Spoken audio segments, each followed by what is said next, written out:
Welcome 8th class students. Today our topic is chapter number 5 of class 8 data handling.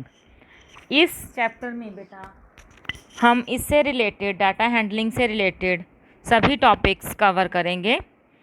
आज की video जो है वो सिर्फ इंट्रोडक्टरी वीडियो है ताकि आपको पता चल सके कि what is data, how to arrange data. ठीक है, तो कौन कौन सी टाइप्स होती हैं जैसे हम जिसमें हम डाटा को अरेंज कर सकते हैं, उनको रिप्रेजेंट कर सकते हैं।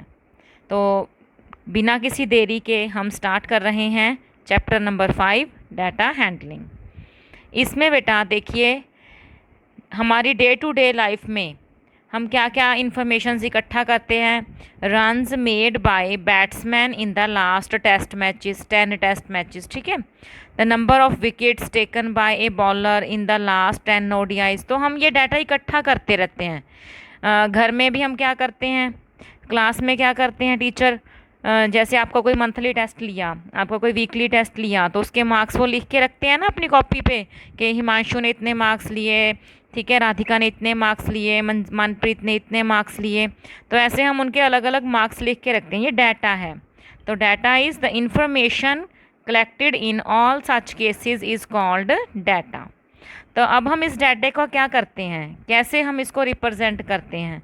तो 7th में हम सीख कर आए हैं बेटा पिक्टोग्राफ। ठीक है, तो पिक्टोग्राफ में बच्चे देखिए हम पिक्टोग्राफ में क्या करते हैं, जैसे ये पिक्स बनाई हैं, एक जो सिंबल है कार का वो 100 कार्स को शो कर रहा है। ठीक है, तो 1 सिंबल स्टैंड्स फॉर 100 कार्स। तो जुलाई में कितनी कार्स हैं बेटा जी, तो जुलाई में कार्स हैं देखिए 100 और ये आधी कार है। तो इसमें इसने बता दिया कि आधी कार क्या कौन सी नंबर को डिनोट करेगी, हाफ नंबर को। अगर ये पूरा 100 है, हाँ जी, ये पूरा 100 है तो ये टोटल जुलाई में कितने हो गए 250। ऐसे इसने अगस्त में भी बता दिया कि कितनी है कार्स 300। तो सितंबर में कितनी है बेटा 1 2 3 4 एंड 4 कार्स हैं, तो 1 सिंबल 100 को डिनोट कर रहा है, तो कितनी कार्स हो गई 400। ओके, तो हाँ इसने क्वेश्चन क्या पूछा है, how many cars were produced in the month of July. तो हमने जुलाई में बता दी 250 थी। In which month were maximum number of cars produced. तो कौन से मंथ में सबसे ज़्यादा जो कार्स हैं वो प्रोड्यूस हुई हैं, देखिए फर्स्ट में थी 250, अगस्त में थी 300, तो सितंबर में है 400। तो किस में मैक्सिमम है, सितंबर में। ठीक है बेटा, तो इससे हम आगे चलते हैं।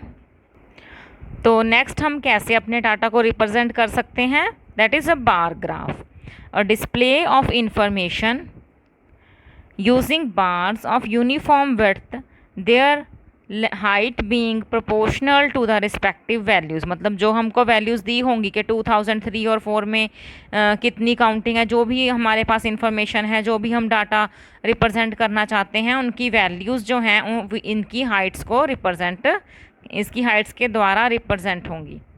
ठीक है बेटा, तो इसमें देखते हैं हमें क्या क्या पूछा गया है। ये हमने बार ग्राफ जो है बुक में दिया हुआ है। तो इसमें क्वेश्चंस क्या हैं, first question is what is the information given by the bar graph. तो जो ये बार ग्राफ दिखाया हुआ है हमें क्या इंफॉर्मेशन दे रहा है, इधर तो है बेटा देखो एकेडमिक ईयर्स, और इधर है हमारे पास number of students in class 8th। अगर हम देखें इनको कंबाइन करके तो क्या इंफॉर्मेशन निकलती है, तो number of students in class 8th in different academic years. तो ये हमें इस बार ग्राफ से इंफॉर्मेशन मिल रही है। The second one is in which year is the increase in the number of students maximum. तो इसमें हमने शब्दों पर ध्यान देना है बेटा, इन विच ईयर। तो एक तो उसने ईयर पूछा है, किसका, increase in the number of students maximum, जिसमें सबसे ज़्यादा इंक्रीज़ हुआ है। तो पहले ये देखो 2003-4 से जब हम 4-5 पर जाते हैं तो 2003 और 4 में कितनी काउंटिंग है बेटा, इट्स 100, और 4-5 में कितनी है 200, 5-6 में कितनी है, 5-6 में देखो ऐसे ना पैरेलल लाइन बना लिया करो, इसमें है 250, देन 6 7 में कितनी है, तो कितनी है 300। 7 8 में कितनी है 350। तो मैक्सिमम इंक्रीज़ किस ईयर में हुआ है 100 से जब हम 200 पर गए, ठीक है, तो किस ईयर में हुआ है 2004 2005 में। ठीक है बेटा जी, ये समझ आ गया है आप लोगों को। द नेक्स्ट वन है in which year is the number of students maximum. तो इसमें इसने क्लियर कट पूछ लिया है कि कौन से ईयर में नंबर ऑफ स्टूडेंट्स मैक्सिमम थे। तो हमने ये पूरा डाटा लिखा था, इसमें 2007-8 में जो 350 स्टूडेंट थे वो सबसे मैक्सिमम थे। तो last one is state whether the true और फॉल्स है ये।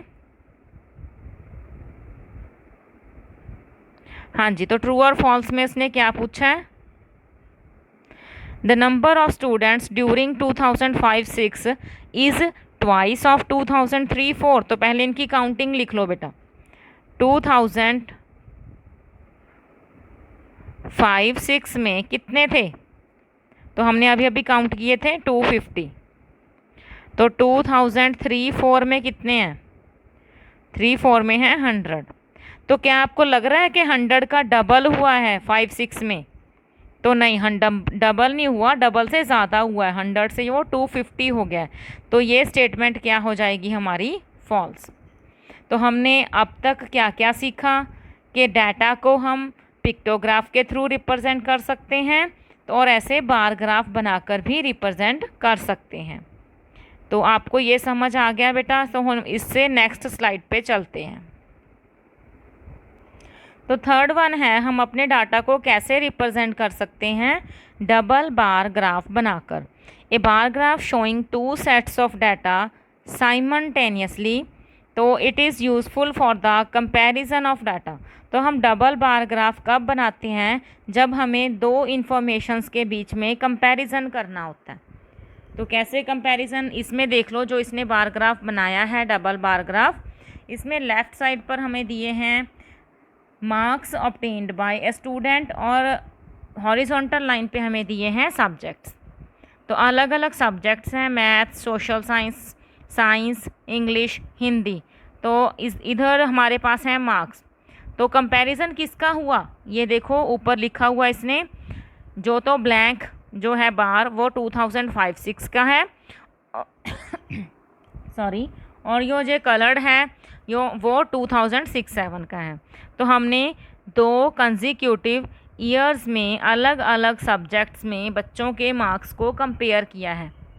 तो what is the information given by the double bar graph. तो इसमें हमें क्या इंफॉर्मेशन मिल रही है, तो अभी अभी मैंने बोला उसको लिख सकते हैं, marks obtained by a student in different subjects,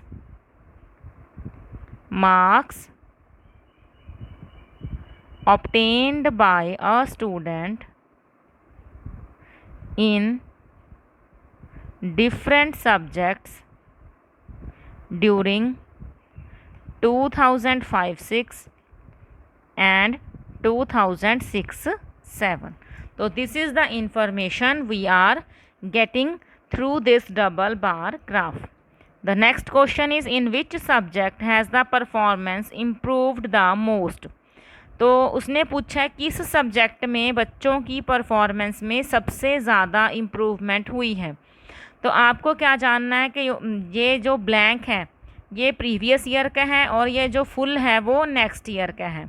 तो जिसका नेक्स्ट ईयर का बार ग्राफ सबसे ज़्यादा ऊंचा होगा, हाइट उसकी सबसे ज़्यादा होगी, उसी सब्जेक्ट में सबसे ज़्यादा इम्प्रूवमेंट हुई होगी।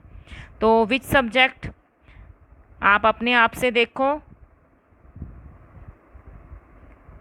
तो कौन से सब्जेक्ट में सबसे ज़्यादा जो है इम्प्रूवमेंट हुई है, मैथमेटिक्स। तो कैसे हम इसको पढ़ सकते हैं, 5-6 में 30 थे मार्क्स उसके और 6-7 में उसके मार्क्स हो गए 60। तो उसने डबल कर लिए अपने मार्क्स, ठीक है, और किसी में ऐसी इम्प्रूवमेंट नहीं हुई। नेक्स्ट क्वेश्चन है, in which subject has the performance deteriorated, मतलब गिरावट आई है उसमें, ठीक है, उसकी परफॉर्मेंस जो है डाउन गई है। तो किस सब्जेक्ट में बच्चे की जो परफॉर्मेंस है वो डाउन गई है, देखिए ये प्रीवियस ईयर है, ये नेक्स्ट है, तो इसमें तो अप है, प्रीवियस है, उसके अगले वाला ईयर है 6-7 वाला अप है, ये 5-6 वाला है, ये 6-7 वाला है। हाँ, तो इसमें जो है उसकी परफॉर्मेंस डाउन गई है। कौन से सब्जेक्ट में? इंग्लिश में। ये किसका आंसर है? थर्ड का। तो फोर्थ में क्या है बेटा? In which subject is the performance at par, मतलब वैसी की वैसी ही रही है उसकी परफॉर्मेंस, उसमें कोई सुधार नहीं हुआ तो और कोई गिरावट नहीं आई। तो कौन सा वो सब्जेक्ट है? वो सब्जेक्ट है हिंदी। तो क्लियर है आपको ये क्वेश्चन बेटा? तो बेटा अब हम उस डाटे को ऑर्गेनाइज करेंगे। तो जो भी हम डाटा इकट्ठा करते हैं तो उसको हम रॉ डाटा बोलते हैं, ठीक है। तो उस रॉ डाटा को हम सिस्टेमेटिकली कौन कौन से तरीक़ों से हम ऑर्गेनाइज कर सकते हैं? हमने सीखा बार ग्राफ, हमने सीखा डबल बार ग्राफ, हमने सीखा पिक्टोग्राफ, ठीक है। तो हम इस 8th क्लास में कैसे ऑर्गेनाइज करना सीखेंगे डाटा को? ये देखिए, फ्रीक्वेंसी डिस्ट्रीब्यूशन टेबल बनाकर, ठीक है। तो इसमें क्या दिया हुआ है? सब्जेक्ट्स हैं, उसको हम टैली मार्क्स के थ्रू लगा रहे हैं, तो नंबर ऑफ़ स्टूडेंट्स को काउंट कर रहे हैं। तो ये है क्या? जैसे हम फर्स्ट स्टूडेंट के पास गए, उसने बोला मुझे आर्ट्स पसंद है, ठीक है। दूसरे बच्चे ने बोला नहीं मैं तो इंग्लिश में इंटरेस्टेड हूँ।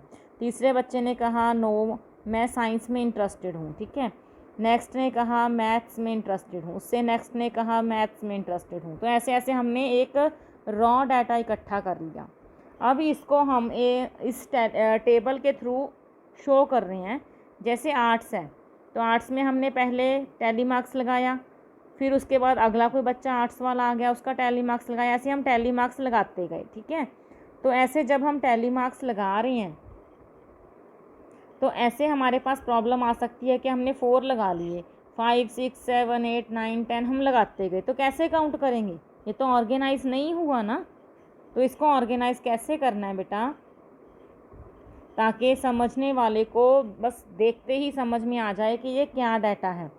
तो हम क्या करेंगे, जैसे ही हमारे पास 4 टैली मार्क्स होंगे, हम 5th टैली मार्क को ऐसे शो करेंगे।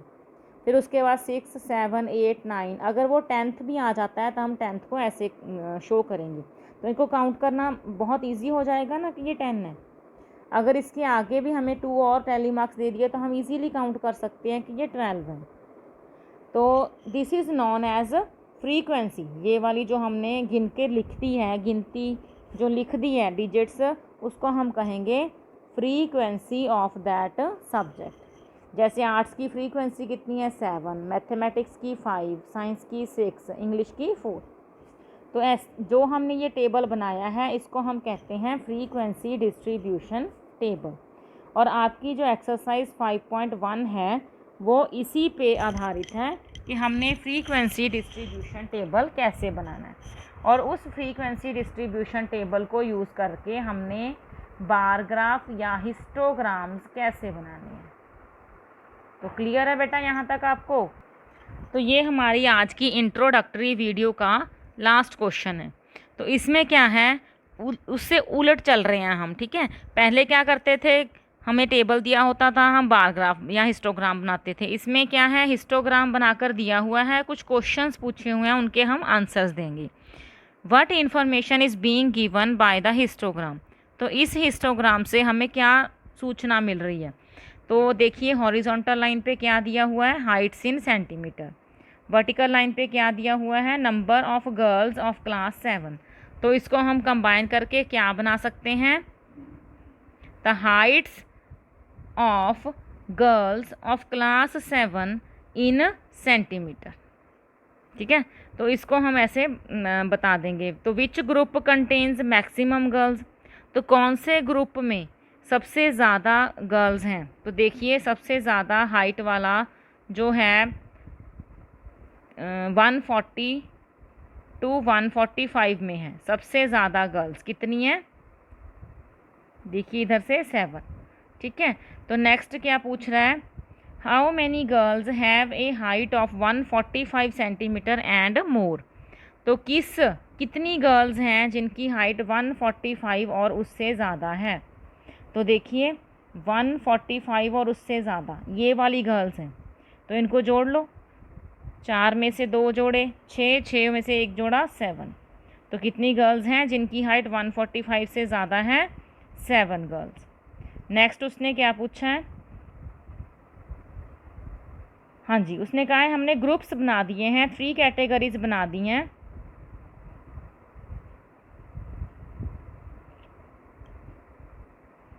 तो फर्स्ट में है 150 सेंटीमीटर एंड मोर, यहाँ पर दिख नहीं ना रहा, तो 150 सेंटीमीटर एंड मोर है। नेक्स्ट में है 140 centimetre to less than 150 centimetre. तो इसमें हमने गर्ल्स को काउंट करना है। तो फर्स्ट में क्या है? 150 सेंटीमीटर एंड मोर। तो इसमें कितनी है? ग्रुप ए में 3 गर्ल्स। सेकंड है 140 सेंटीमीटर टू लेस देन 150, यानी कि हमें 140 और 150 के बीच में चाहिए। 140 और 150 के बीच में कितनी गर्ल्स हैं बेटा? 11। 140 से 150 में 2 ही बार्स बन रहे हैं। थर्ड वन है लेस देन 140, तो 140 से नीचे वाले हमने इधर वाले ही ऐड करने हैं।